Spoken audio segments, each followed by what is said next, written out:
इस्लामाबाद में मुनक्कद होने वाले स्पोर्ट्स गाला में मुल्क के 25 शहरों से 2400 के करीब यतीम बच्चे शरीक हैं।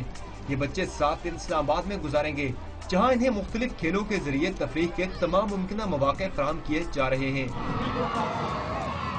इसमें चारों सूबों से बच्चे, गलगित से बच्चे और कश्मीर से बच्चे इस इवेंट के अंदर शामिल हैं और इंशाल्लाह ये हर साल होता रहेगा। रंगारंग स्पोर्ट्स गाला में दौड़, रस्साकशी, cricket, long jump, frog race, free leg race और वॉल क्लाइंबिंग के मुकाबले मुनक्कद हुए।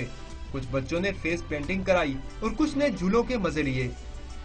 बहुत अच्छा लग रहा है, यहाँ का माहौल भी अच्छा है। क्रिकेट बहुत अच्छा लगा है और रेस, रस्साकशी और रेस का मुझे बहुत मजा आया। इस्लामाबाद में 7 रोज क़याम के दौरान इन बच्चों की कौमी हीरोज समेत दीगर अहम शख्सियात से मुलाकातें भी कराई जाएंगी। इन मासूम कलियों के चेहरों पर बिखरी मुस्कुराहटों से ये जाहिर हो रहा है कि इस तरह के प्रोग्राम मुनक्कद करके इन बच्चों का एहसास महरूमी कम किया जा सकता है।